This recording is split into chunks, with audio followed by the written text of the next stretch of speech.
parmi Dieu qui fait pleuvoir la pluie de la bénédiction sur ma vie. Fait pleuvoir la pluie de la bénédiction cette saison. Élève ta voix et parle à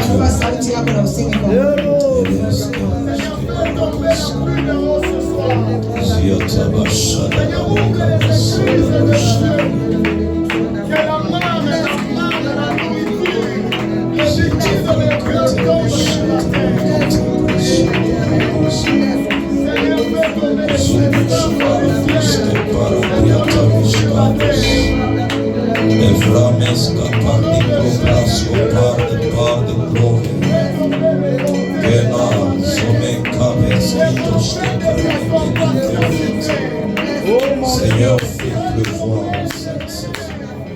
La pluie de la bénédiction. Dans le nom de Jésus. Dans le nom de Jésus-Christ.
sote. Ede karana sakata bashia.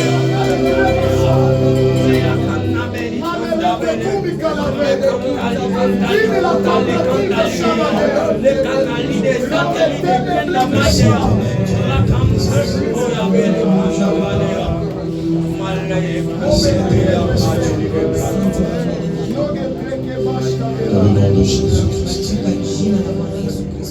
Amen. Est-ce que tu peux acclamer le Seigneur là-dessus? Salue ton voisin de gauche et de droite. Et dis-lui bienvenue dans la présence de Dieu. Tu peux te tenir debout et saluer quelques personnes autour de toi et transmettre la joie de l'Éternel.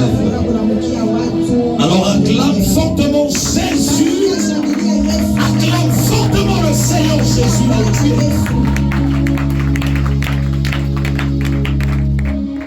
Que Dieu te bénisse. Je disais que Dieu te bénisse. La Bible est en train de dire, je suis dans la joie. Quand seulement on me dit d'aller dans la maison. C'est une joie d'être dans la maison de l'Éternel. Alléluia. La Bible dit que la joie de l'Éternel, c'est notre force. Notre force ne vient pas des choses physiques. Mais notre force provient de l'Éternel. Et la joie que nous avons d'être dans la présence de Dieu, c'est ça qui génère, qui produit cette force. Alléluia. Dis à ton voisin, sois dans la joie quand tu es dans la maison de l'Éternel. Alors nous allons continuer avec notre enseignement.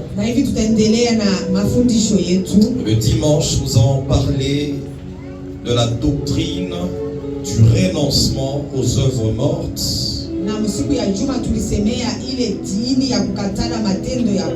Nous avons expliqué plusieurs choses en rapport avec le renoncement aux œuvres mortes. Et aujourd'hui, nous allons continuer avec une deuxième notion de base. Un autre enseignement de base qu'on appelle la doctrine de la foi en Dieu. Dis à ton voisin, la foi en Dieu. Dis-le bien, la foi en Dieu. Amen. Alors je suis dans Hébreux chapitre 6. La Bible est en train de dire, c'est pourquoi ne nous attardons pas aux notions élémentaires de l'enseignement relatif à Christ.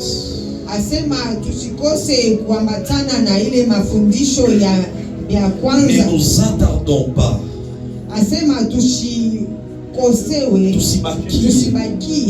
Ne nous attardons pas aux enseignements élémentaires relatifs à Christ.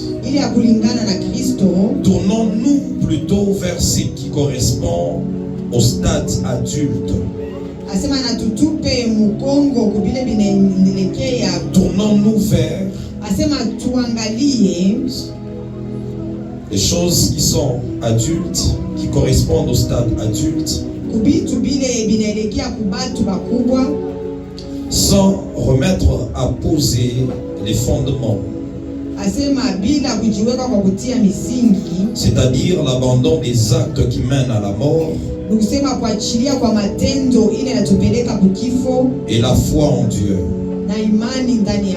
C'est ici que Paul est en train de parler des enseignements de base. Il parle premièrement du renoncement aux œuvres mortes. Ici on dit l'abandon des actes qui mènent à la mort. Et au-delà de ça, il parle également de la foi en Dieu. Na juu ya hii anasema tena kwa ajili ya imani ndani ya Mungu. Dis à ton voisin la foi en Dieu. Ambia jirani wako Acclame le Seigneur si on est ensemble. Shangilia tunatoka pamoja.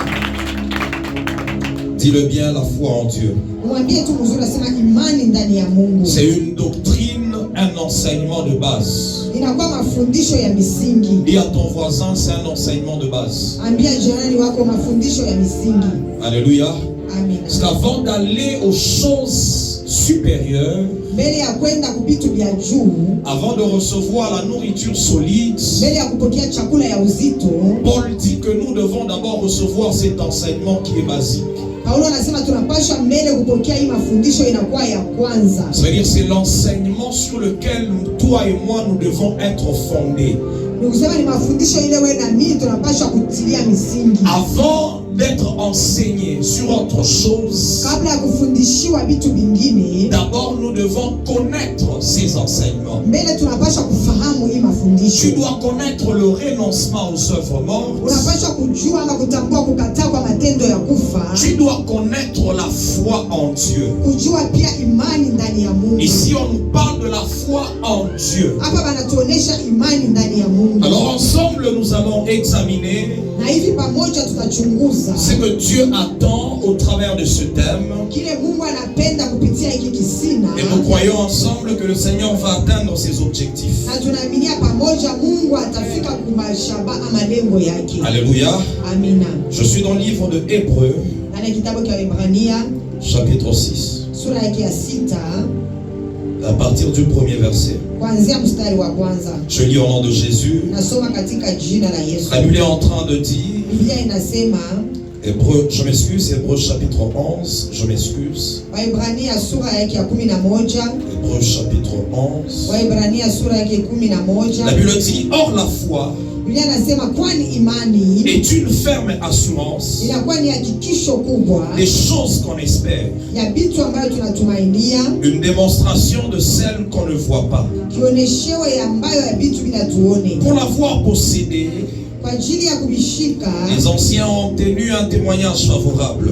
Wa zamani walipata ushuhuda ya mzuri. C'est par la foi que nous reconnaissons ni kupitia imani tunatambua que le monde a été formé par la parole de Dieu. Ya kuwa imani le monde a été formé par la parole de Dieu. Dunia ilitungwa kupitia neno la Mungu. En sorte que ce qu'on voit n'a pas été fait de choses visibles. Usudi ya bile tu kunaona bikufanywa na bitu bile ambayo hatuoni. C'est par la foi qu'Abel offrit à Dieu un sacrifice plus excellent que celui de Caïn. Kupitia imani Abel alitoa sadaka ya mzuri kupitia ya Kaina. C'est par elle qu'il fut déclaré juste. Ni kupitia hiyo alitangaziwa kuwa mwenye haki. Dieu approuvant ses offrandes. Na Mungu alikubali sadaka yake. Et c'est par elle, la foi, qu'il parle encore, quoique mort. C'est par la foi qu'Enoch fut enlevé pour qu'il ne vit point la mort et qu'il ne parut plus parce que Dieu l'avait enlevé. Car avant son enlèvement, il avait reçu le témoignage qu'il était agréable à Dieu. Or, sans la foi, il est impossible de lui être agréable. Car il faut que celui qui s'approche de Dieu croit que Dieu existe et qu'il est le rémunérateur de ceux qui le cherchent. Amen.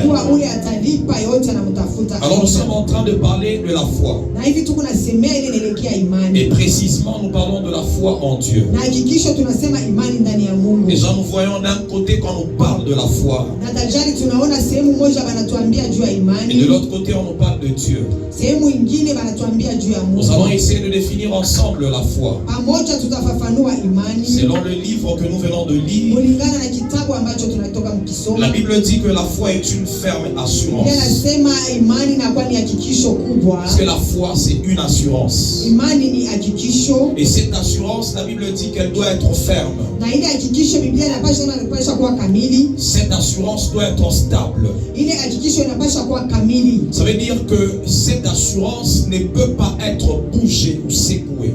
kusema ile imani haitaweza kutingizika wala kutingeshwa. On ne peut pas parler de la foi lorsqu'on n'a pas l'assurance qui est ferme. Hatutaweza kusemea imani wakati imani yetu haina kamili. Alléluia. Amina. Dis à ton voisin une assurance ferme. Ambia jirani yako imani kamili. Une certitude. Hakikisho. Une conviction. Ile inakuwa kuwa na uhaki. Dis à ton voisin la foi est une conviction. Ambia leo pembeni akasema imani ni uhaki. Et cette conviction doit être stable, ferme. Na ile uhaki inapaswa kuwa kamili. Alléluia. Amina. Cette assurance ile hakikisho qui est ferme, ile iko kamili, elle concerne les choses que nous ne voyons pas premièrement. Inaelekea vitu ambacho hatuone cha kwanza. Alléluia. Amen.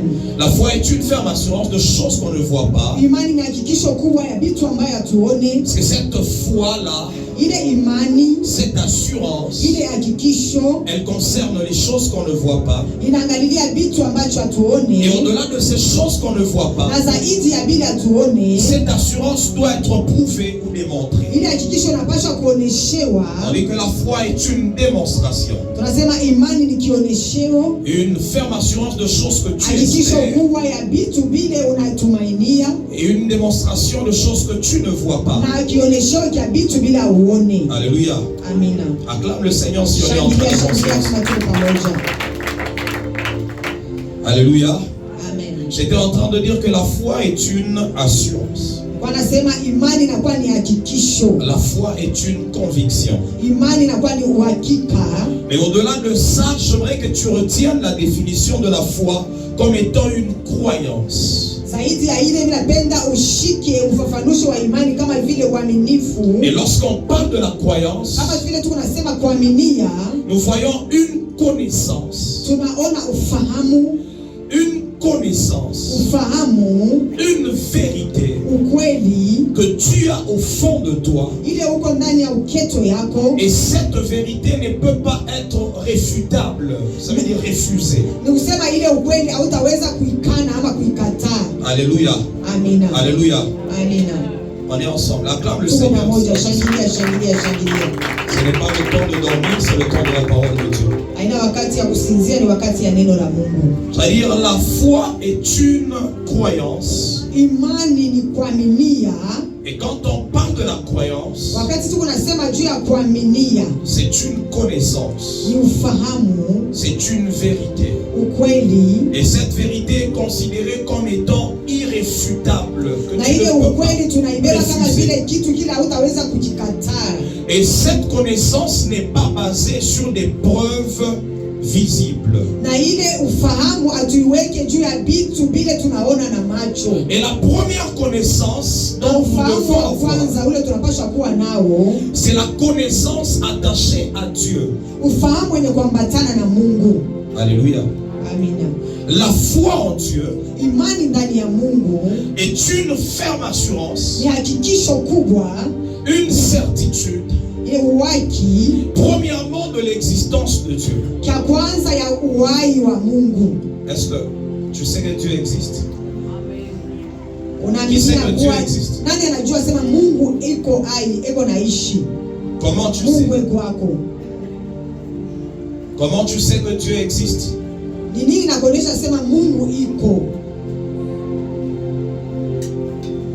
En fait, c'est là même le début, au fait, de tout enseignement. Nous sommes dans un monde où nous avons les scientifiques, où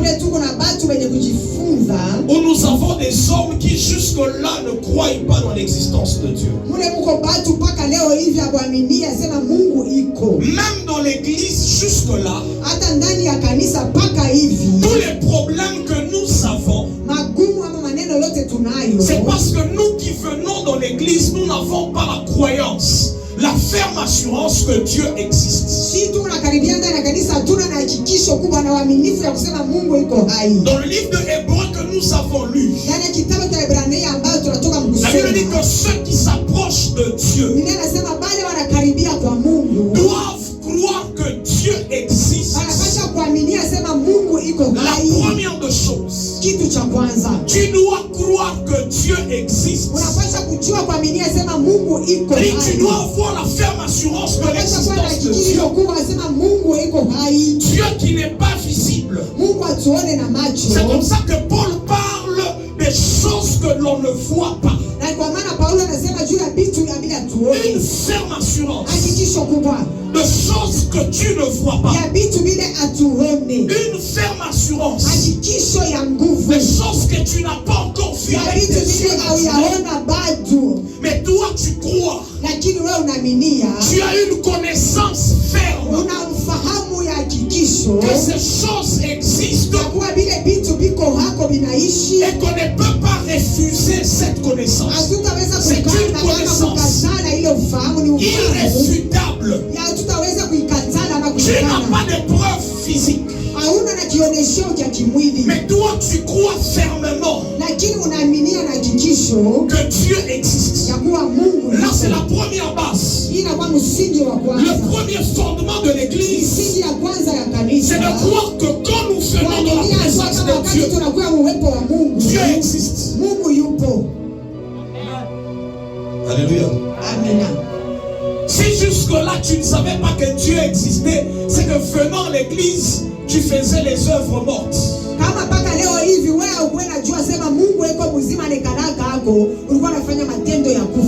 Paul est en train de dire, ceux qui s'approchent de Dieu, la première des choses, ils doivent croire que Dieu existe. Et il est le rémunérateur de ceux qui le cherchent. C'est lorsque tu crois que Dieu existe que tu seras rémunéré, que tu auras des résultats attachés au fait de chercher Dieu. J'étais en train de dire que tous les problèmes que nous avons aujourd'hui dans l'église,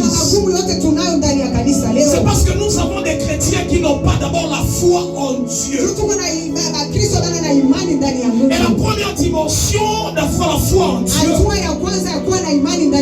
c'est avoir la certitude que Dieu existe.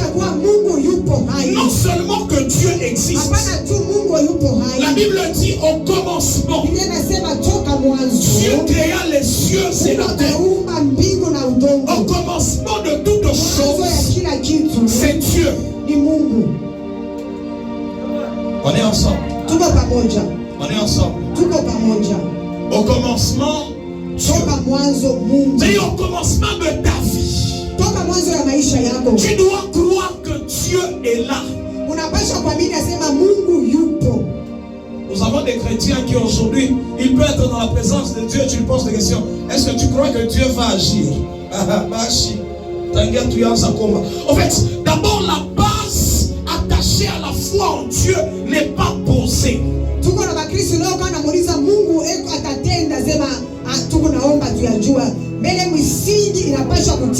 La première base que Paul est en train de prêcher dans ce livre, c'est la foi en Dieu. Et lorsqu'il parle de la foi en Dieu, premièrement c'est l'existence de Dieu. Lorsqu'on parle de Dieu, c'est le créateur d'abord. La Bible dit au commencement Dieu créa.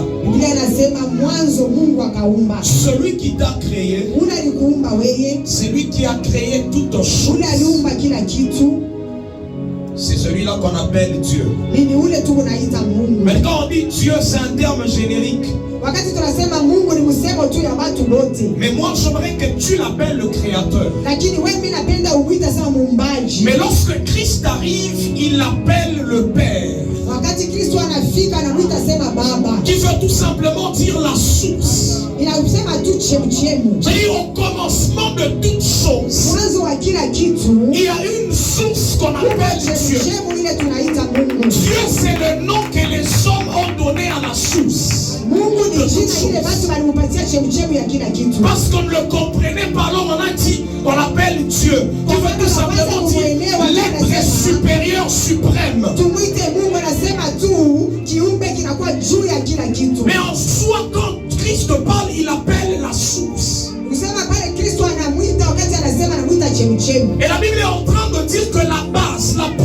la première doctrine, le premier enseignement de base. Biblia inasema mafundisho ya kwanza ya misingi. Et également attaché à la doctrine de la foi en Dieu. Inaambatana kwa mafundisho ya imani ndani ya Mungu. S'il y a des gens qui jusque-là ne sont pas dans la présence de Dieu, c'est parce qu'ils ne croient pas que Dieu existe.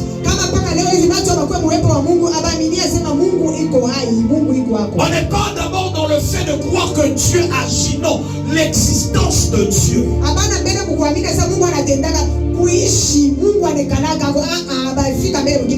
C'est-à-dire l'église devait marcher avec la conscience de l'existence de la source de toutes choses.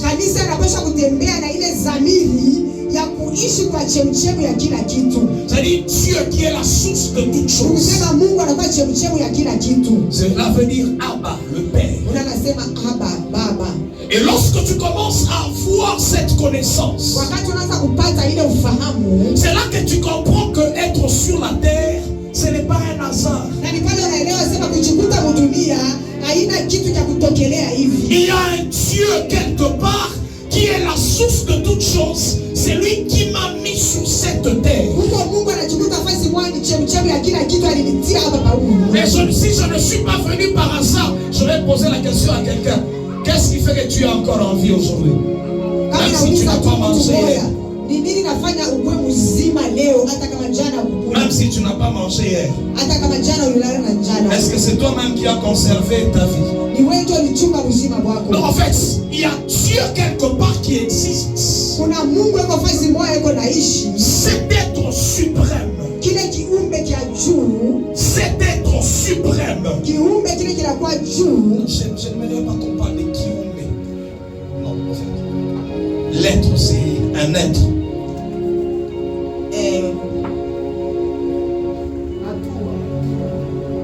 Alléluia. Acclame le Seigneur sur les ensemble. Alléluia. Alléluia. Parce que toi et moi, ce soir, Dieu veut nous ramener en tant qu'Église dans cette conscience de l'existence de sa présence. Alléluia. Dis à ton voisin, Dieu existe. C'est lui qui a créé toutes choses. En fait, certaines personnes pensent que c'est par leurs efforts physiques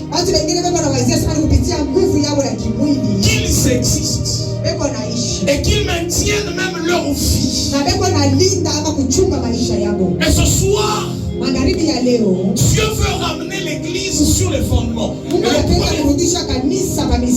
fondement dont il veut ce soir est que partout tu seras en train de marcher, que tu dises Dieu existe. Il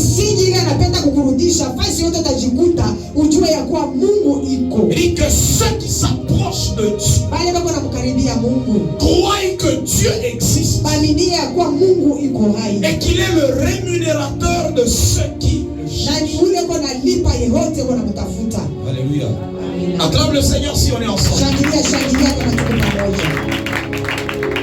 Alléluia. Est-ce qu'on est ensemble?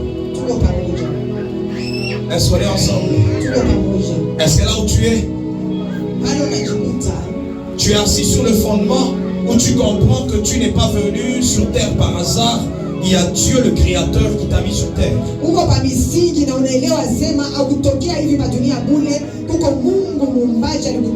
Mais c'est comme ça que les hommes sont en train de se tracasser, de se poumonner sur la terre, parce que jusque-là, ils n'ont pas la compréhension de l'existence de Dieu qui a créé toutes choses.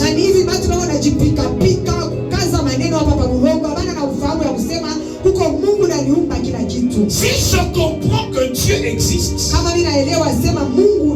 c'est là que je vais aller devant ce Dieu-là et lui parler, lui dire ce qui est mon problème. C'est là que je vais aller devant ce Dieu ayant la certitude que ce Dieu-là, il va répondre parce qu'il existe. C'est si déjà dans ta tête, tu n'as pas la certitude de l'existence de ce Dieu-là, même ta prière, tu ne la feras pas. C'est pas sur des bonnes bases. C'est la première des choses que Paul attendait de l'église. Que l'église comprenne que Dieu existe. Dieu existe. Dieu est la source de toutes choses. Dieu est la source de notre vie. Au commencement, Dieu. Ce matin, ce soir plutôt, je suis en train de ramener quelqu'un à comprendre. Au commencement de toutes choses, c'était Dieu. Comment au commencement de ta vie tu veux mettre autre chose? Parce qu'au commencement de toutes choses, il y avait Dieu. C'est que Paul, parlant de la foi en Dieu, il cherchait à ce que l'homme comprenne qu'au commencement de Dieu. Dis à ton voisin, au commencement Dieu. Actuellement Dieu c'est après, hein? Tu as déjà fourni des efforts. Tu as échoué. C'est là que tu retournes maintenant à Dieu. Et ça c'est la preuve que les bases n'ont pas été bien posées. Et la doctrine de la foi en Dieu. Alléluia. Parce que l'église devait comprendre qu'avant toute chose Dieu. Avant toute chose Dieu. Nous avons des chrétiens qui il est prêt à aller à l'hôpital Papa Silva. Mais il attend que le prophète aille à la maison prier pour lui. En fait, tout ça c'est parce que les bases de l'église n'ont pas été bien fondées. Si Dieu était ta priorité, si Dieu était le commencement de ta vie, tu devais commencer par Dieu et finir avec autre chose. C'est parce que nous avons inversé les choses. Nous pensons que Dieu doit venir à la fin. Les hommes de Dieu doivent venir à la fin. À l'hôpital, on nous appelle même les patients. Je suis médecin. À l'hôpital, on nous appelle les patients. Parce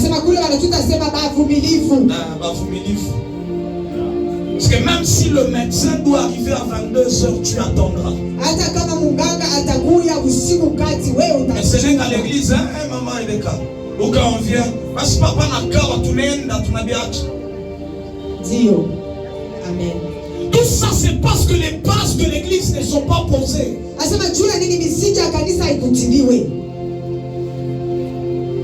Je n'ai pas besoin que tu dises Amen, hein? Je suis venu te ramener sur les bases.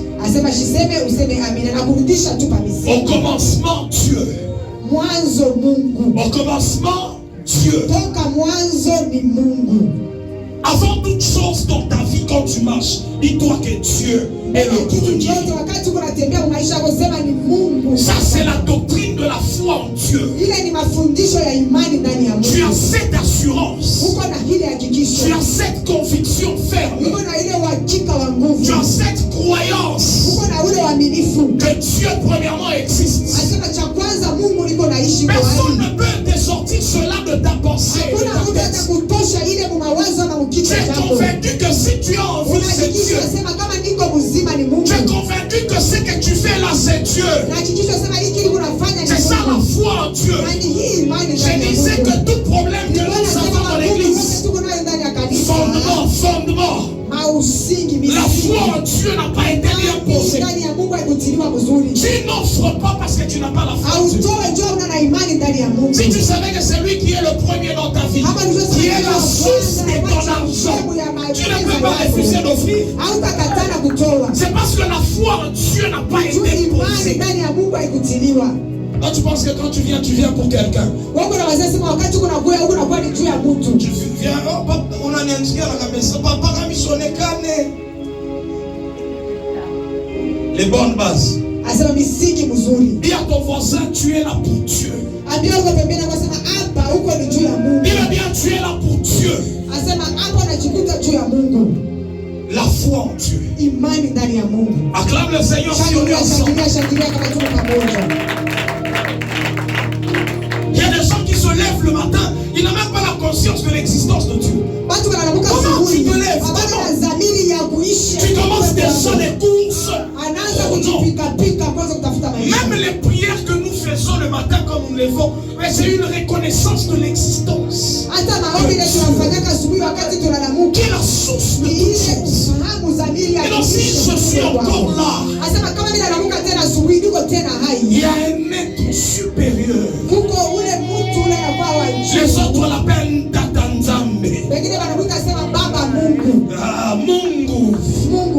Mungu Baba. Tous ces noms-là, en fait, c'est pour déterminer qu'il y a un être supérieur qui a créé toutes choses. Et la foi en Dieu nous ramène d'abord à la connaissance de son existence, la reconnaissance de son existence. Alléluia. Lorsqu'on parle de Dieu, j'aimerais que tu le comprennes déjà dans sa Trinité. Dieu le Père, Dieu le Fils et Dieu le Saint-Esprit. Qui a déjà vu le Saint-Esprit? Mais nous devons croire qu'il existe. Qui a déjà vu Jésus-Christ? Heureux ceux qui ont cru sans l'avoir vu. J'ai dit cette croyance-là de ce Dieu trinitaire-là, c'est le fondement de l'église. Nous n'avons même pas encore entendu parler d'un Saint-Esprit. Si on n'est pas encore les bons fondements, si tu dois croire que Dieu existe, le Père, le Saint-Esprit est là, Jésus-Christ existe. Sinon, tout ce que nous faisons là, ça n'a pas de soubassement. C'est là que Paul voulait d'abord que l'Église comprenne que Dieu existe.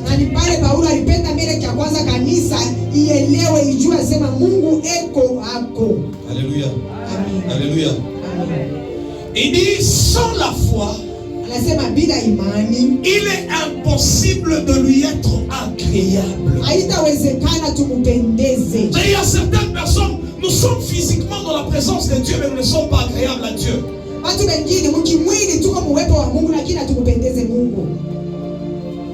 Pourquoi? Parce que nous n'avons pas, premièrement, la connaissance, cette conviction de l'existence du Créateur. Alléluia. Amen. Alléluia. Amen. Vous savez, si seulement tu comprenais ça, tu n'auras plus à te battre sur cette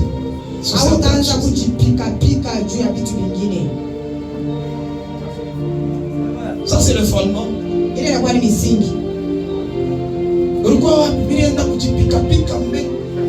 C'est parce que tu n'as pas compris que Dieu est là dans ta vie.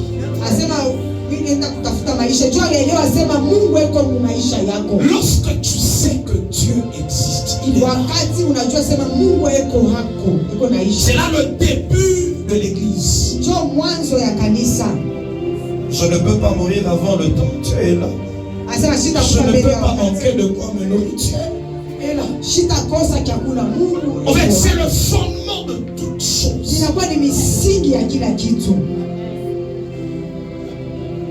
Dis à ton voisin la foi en Dieu. La foi en Dieu. Il y a des gens qui ont peur, qui ont déjà perdu leur foi.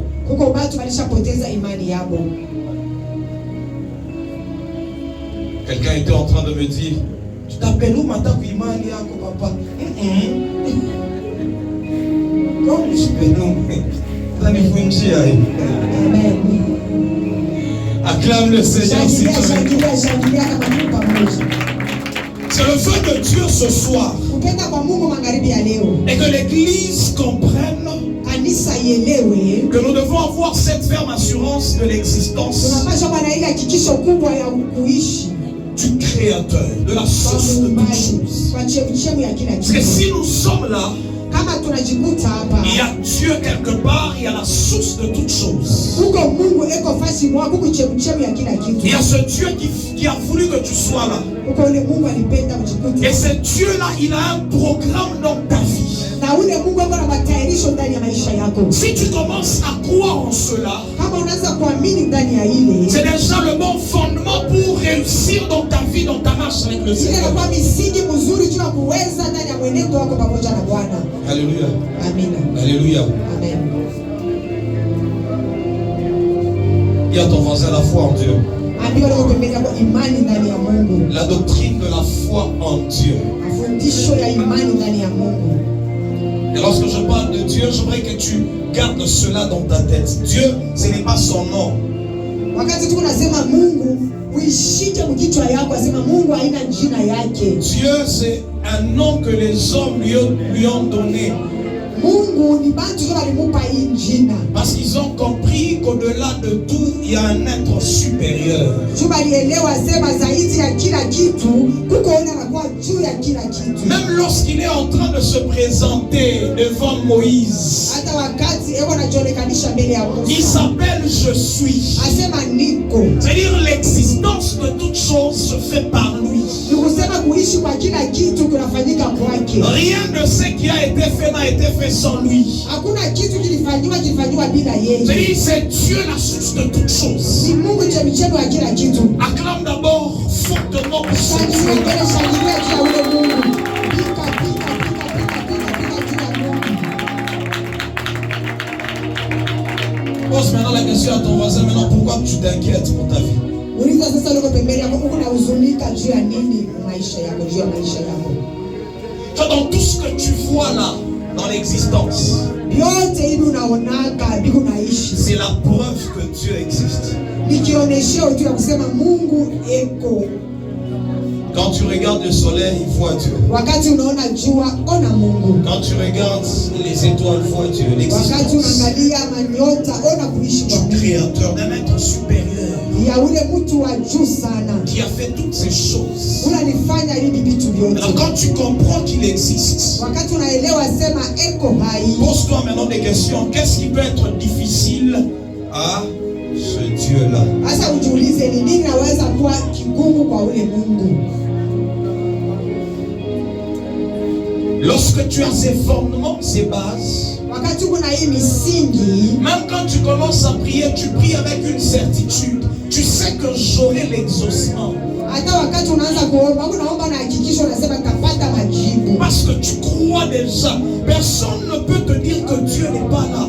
Tuonesha kuamini, hakuna mtu atakao kukuonesha sema Mungu eko. Hapana. Alléluia.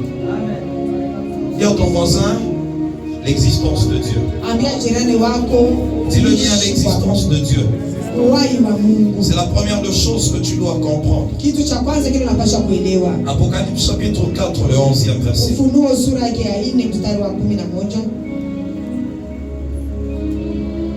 Nous sommes en train de parler des doctrines de base. Tunasemea kwa mafundisho ya misingi Et nous sommes en train de parler de la foi en Dieu. na tunasemea juu ya imani ndani ya Mungu. La Bible est en train de dire ceci. Tu es digne, notre Seigneur, Biblia inasema unastahili Bwana wetu et notre Dieu, na Mungu wetu de recevoir la gloire et l'honneur et la puissance. kupokea heshima, utukufu na uwezo, Car tu as créé toutes choses. kwani uliumba kila kitu. Et c'est par ta volonté qu'elles existent Ni kupitia mapenzi yako et binaishi qu'elles ont été créées. na biliumbiwa. Alléluia. Amina. On dit c'est par ta volonté qu'elles existent. Ni kupitia mapenzi yako biko naishi. En fait, ça, ce sont des versets qui doivent être les versets fondamentaux. Ile nakuya ni L'église maandiko kama Bethlehem. mashairi napaswa kwa ya misingi juu ya Il dit kanisa. c'est par ta volonté que tu as créé toutes ces choses qui existent. Kupitia mapenzi yako liumba hivi vitu vyote biko naishi. Si tu vois tes enfants en vie, tu dis bon, c'est pas la volonté de Dieu. Kama unaona watoto wako biko naishi, unasema ni kupitia mapenzi ya Mungu. Si tu te vois toi-même en train d'exister, tu dis c'est par ta volonté que tu m'as créé. Kama unajiona wewe pekee unaishi, unasema ni mapenzi ya Mungu Des alikuumba. fois, nous pensons que nous devenons plus responsables que Dieu qui nous a créés. Wakati nyingine tunajiona sema tunakuwa na madaraka ya nguvu kupitia Mungu Non alituumba. plus responsables, c'est-à-dire nous pouvons faire certaines choses de plus que Dieu. Tunakuwa kwa kushindia Mungu kwa madaraka. Alléluia. Amen. Alléluia. Amen. Au point où même aller dans sa présence, c'est déjà devenu difficile. Non, je n'ai pas été là parce que je devais travailler. C'est parce qu'à un certain moment, nous pensons que nous sommes plus forts. Même sans notre Créateur. C'est comme ça que cela devait être une doctrine de base. Alléluia. Amen. Alléluia. Amen. Au commencement, Dieu créa. Au commencement, c'est Dieu qui a commencé toutes choses. C'est Dieu qui a existé avant toutes choses. C'est Dieu qui a créé toutes choses. C'est-à-dire, à partir de ce soir, la doctrine de la foi en Dieu te ramène à comprendre que Dieu, premièrement, il existe. Et il est la source de toutes choses. Non seulement de toutes choses, même de ton existence. Sans Dieu, tu ne peux pas exister. Ce n'est pas parce que tu fournis certains efforts que tu existes. Et donc Paul voulait que l'Église comprenne que Dieu était le fondement de la vie de l'homme. Lorsque Christ arrive, il veut ramener la foi de l'Église. Il parle à ses disciples en disant, regardez les oiseaux de champ. Ils ne sèment, ils ne moissonnent, mais ils mangent chaque jour. Ils n'ont même pas de grenier, d'épargne. Il dit, mais vous avez de la valeur de plus que les gens. Il dit, regardez les fleurs de champ. Il dit, même Salomon dans toute sa gloire, il n'a pas été habillé comme les fleurs de champ. Il voulait ramener la conscience de ses disciples à comprendre que l'existence de Dieu maintient même la vie des oiseaux, des plantes, de toutes ces choses.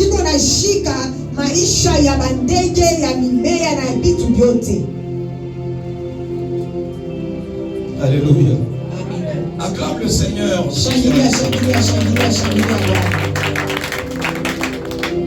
Alléluia. Parce que si tu comprends ce fondement, là tu peux bien avancer avec le Seigneur. Je sais qu'au commencement, au commencement de ma vie, Dieu. Au commencement de mon mariage, Dieu.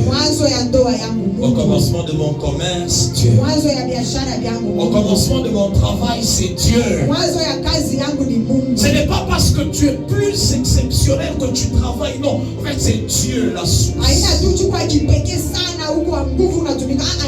Quand tu te dis cela, tu ne vas plus t'enorgueillir.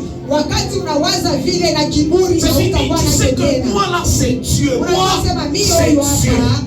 Est-ce que tu peux le dire d'abord à ton voisin?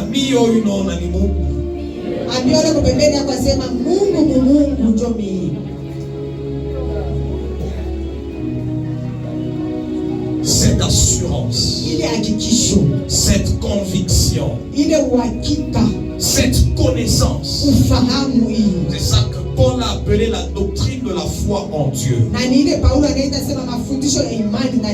C'est qu'à partir de ce soir, le vœu de Dieu est que nous marchons sur ce fondement. Vous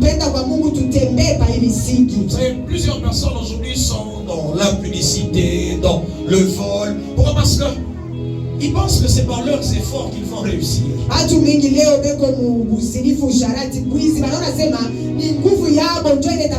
n'est pas en mesure de renoncer aux œuvres mortes parce qu'il ne croit pas que Dieu existe et il a la capacité d'accomplir certaines choses dans sa vie.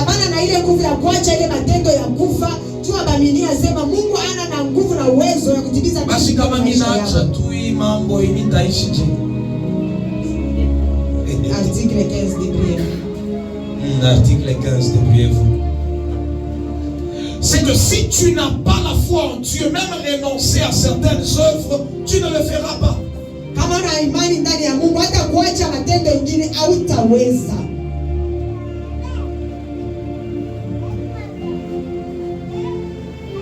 Le même Dieu là qui garde ce souffle dans ton corps,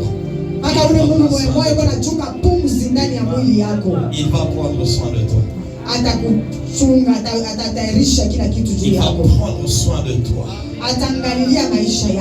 Ce qu'il attend, c'est que tu reposes les fondements dans ta vie. Et qu'il est la source de ma vie. Si tu te dis cela, tu verras que tu vas avancer plus rapidement dans ta marche avec le Seigneur. Incline ta tête là où tu es et commence à parler à Dieu. Dis-lui, Seigneur, à partir de ce soir, j'aimerais t'épouser comme fondement de ma vie. Sois la source de ma vie. Est-ce que tu peux commencer à parler?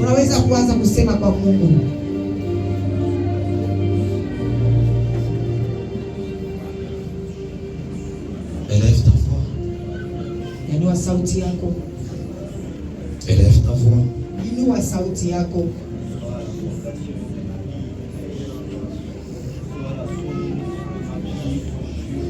Dis à Dieu, je sais aujourd'hui que tu es la source. Si je vis, c'est par toi. Si j'existe, c'est toi, Dieu. Si je suis là, c'est toi, Dieu. Ce n'est pas parce que je me suis battu, non. Tu veux que je comprenne que tu es ma source. Seigneur, je ramène ma foi en toi. Elohim, je ramène ma foi en toi. Jéhovah, je ramène ma foi en toi. Élève ta foi et parle, Dieu.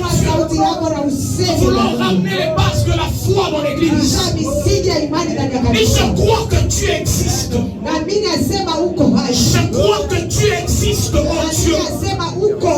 La Bible dit que ceux qui s'approchent de toi, ils doivent croire que tu existes. La première des choses, c'est croire en ton existence. Alors parle à Dieu, parle à Dieu.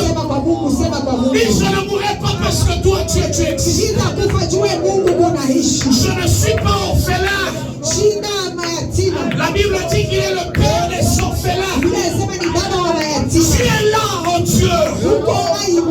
Je reconnais ton existence ce soir. Je reconnais ton existence. Tu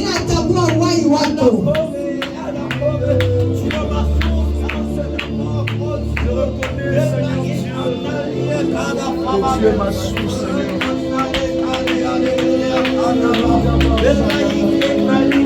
Est-ce que tu peux prier? À un certain moment, tu te battais fortement. Tu te battais fortement. Parce que tu pensais que tu réussiras par tes efforts. L'église est fondée sur la foi en Dieu. Notre réussite est fondée sur la foi en Dieu. La première des choses, c'est de croire dans son existence. Et Seigneur, tu existes. Je sais que tu es là. Je sais que le Père est là. Je sais que le Saint-Esprit est là. Je sais que Christ est vivant. Il est là, il est là. Dieu est là, Dieu est là. Dieu est là. C'est lui qui m'a créé. La source de toutes choses.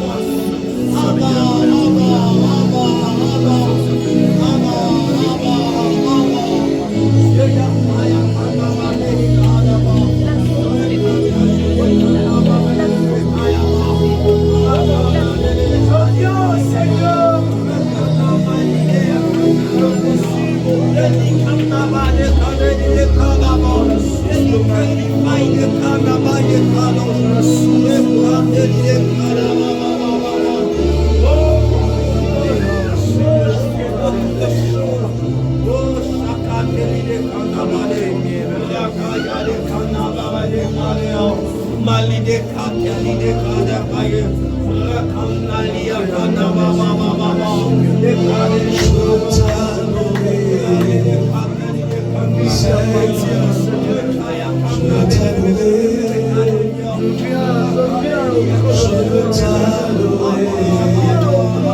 Seigneur, je veux t'adorer, je veux t'adorer.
Thank you.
On est déjà à la fin. Commence à préparer tes offrandes. Prépare bien tes offrandes en Dieu. Vous allez bien? Ça va très bien. Ok.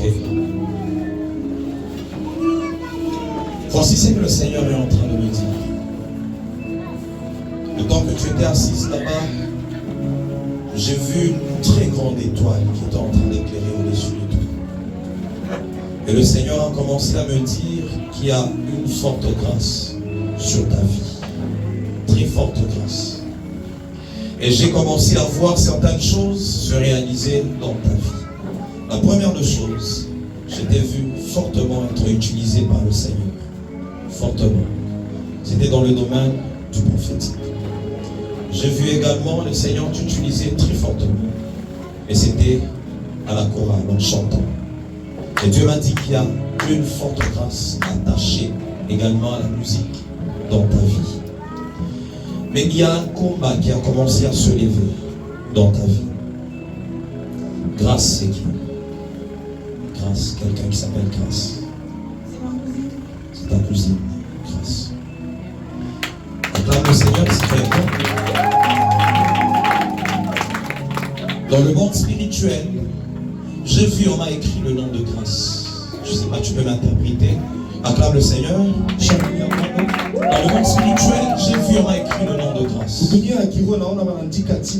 Et curieusement, j'ai vu cette personne de Grâce comme quelqu'un qui était en train de venir vers toi, mais pour réclamer quelque chose qui lui appartenait.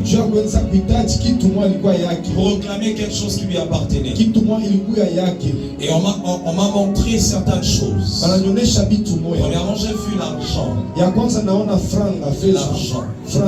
J'ai vu Grâce qui était en train de réclamer l'argent. Alors j'ai commencé à demander à l'esprit qu'est-ce qui s'est passé. L'esprit a commencé à me dire certains combats seront en train de venir dans ta vie. Si tu n'apprends pas à te refuser certaines choses qui peuvent t'amener à t'endetter, qui peuvent t'amener à prendre certaines certaines choses, mais en crédit. Et j'ai vu quelqu'un qui était en train de parler en mal. Il parlait en mal, mais en réclamant quelque chose qui lui appartenait. Dieu me dit de te dire ce soir que tu dois prier pour annuler toute mauvaise parole. Toutes ces personnes qui sont en train de réclamer certaines choses dans ta vie, tu dois refuser. Si tu détiens quelque chose qui ne t'appartient pas, tu dois soit payer, soit parler avec la personne pour qu'elle ne parle plus sur toi. Parce que j'ai vu quelqu'un qui parlait sur ta vie. Et tu as commencé à me dire que c'est parmi les choses qui sont en train d'ouvrir les portes au monde. Mais ta présence ce soir est en train d'amener une sécurité dans ta vie. Tu acceptes de sécuriser. Je suis en train de dire à quelqu'un ce soir que tu acceptes de sécuriser. Les paroles méchantes ne vont pas t'atteindre. Et tu vas également prier pour quelqu'un d'autre. J'ai vu on a écrit le nom de Dorcas. Tu vas également prier pour Dorcas. Parce qu'il y a un combat qui se lève dans la vie de Dorcas. Et ce combat est en train de chercher à mener Dorcas dans l'opération. Mais Dieu me dit de te dire, prie pour Dorcas, afin que ces choses n'arrivent pas. Parce que si tu ne pries pas, il y aura certaines mauvaises choses qui vont arriver, qui peuvent même l'amener à la mort. Et tu es en train de vouloir t'élever comme intercesseuse dans ta famille. Et prier pour les autres, même pour Dorcas. Et tu vas prier pour quelqu'un. Je ne sais pas c'est qui. Mais on m'amène du côté de la douane. Mais je vois quelqu'un comme un militaire. Il est dans l'armée. C'est à la douane qu'on m'amène. Tu connais cette personne dont je parle? Dans l'armée. Tu dois beaucoup prier pour cette personne. Parce que le monde des ténèbres est en train de vouloir la mettre par terre.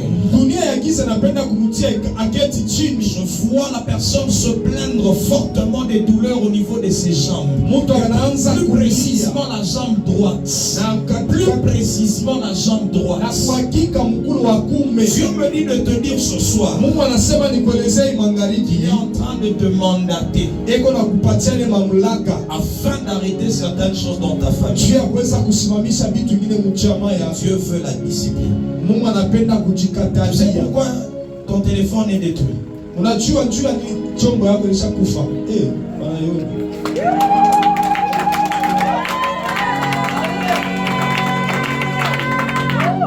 que Dieu, premièrement, il voulait t'amener dans certaines disciplines. Et Dieu ne voulait pas que ton téléphone devienne une source de distraction. Tu vois, je parle de téléphone, viens. Viens.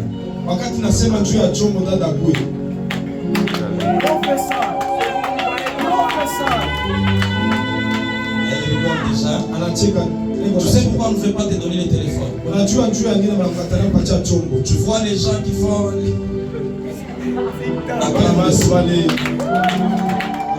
tu vois TikTok. Tu vois TikTok. Je suis en train de voir mes TikTok. Mais à un certain moment, c'est comme qui dirait, tu commençais à chanter et à danser sur TikTok. C'est comme ça. On est ensemble. C'est comme ça qu'on a décidé de te donner le téléphone. Je veux que tu pries pour Naomi. Naomi, c'est l'une de tes amies. Mais je vois le monde des ténèbres vouloir passer par le téléphone. Mais l'amener a commencé à entrer dans certaines choses qui ne sont pas bonnes. Au point où je vois quelqu'un qui commence à publier certaines images d'elle-même mais qui ne sont pas les bonnes images. Acclame le Seigneur pour l'interprète. Alors Dieu me dit de te dire que toi aussi on t'élève comme une intercesseuse pour tes amis.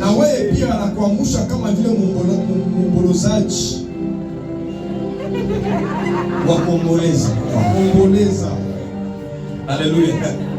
Et d'ailleurs tu as vu une vision où j'étais en train de prier pour toi. Et c'était pour tes yeux. Parce que tu commences à voir. Hein? Que tu commences à voir, si tu commences à prophétiser. Ces choses-là vont arriver si tu mets les disciplines. Mais plus les disciplines, ce sont les disciplines attachées au téléphone. Ce soir, Dieu est en train de vouloir vous connecter à une grâce prophétique. Et vous utilisez, vous chantiez vous deux ensemble. Amoya, Fashimoya, Absasamina, Fessamini, Baby, Yakate. Tenez-vous la main dans la main. Est-ce qu'on peut prier pour ça?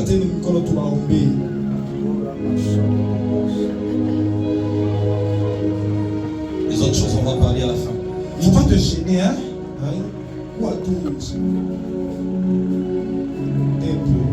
Quand je dis, c'est parce que je ressens ça dans mon cœur, hein? Il ne faut pas te gêner.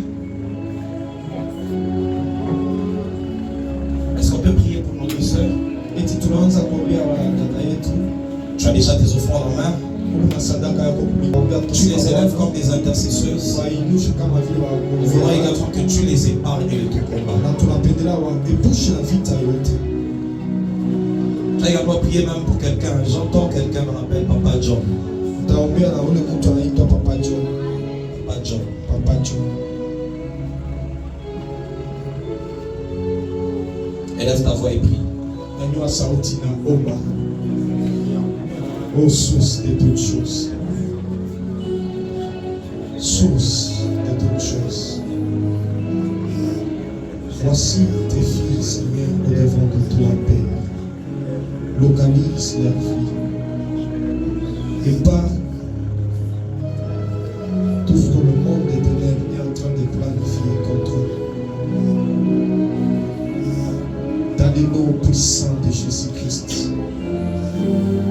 Dans les noms puissants de Jésus-Christ. Nous chassons, Seigneur, le plan du diable. Qu'elle est, ça soit libéré et sauvé, Seigneur. Laisse que ta grâce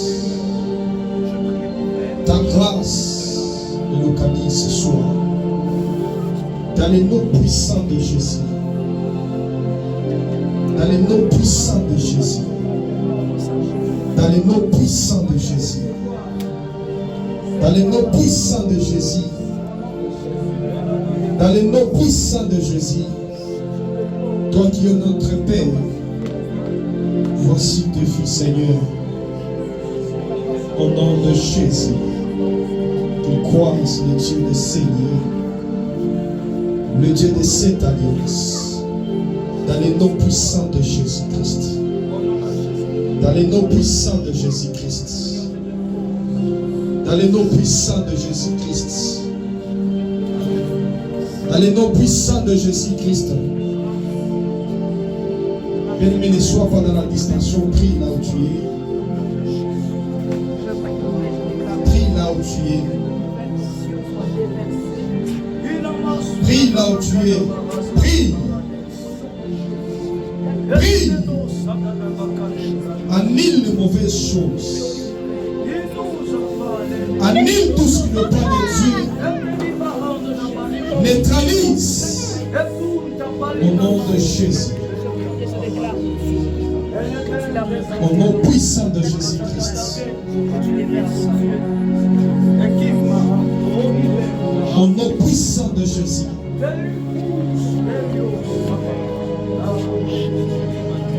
Seigneur, localise-nous ce soir. Localise ton peuple dans le nom puissant de Jésus.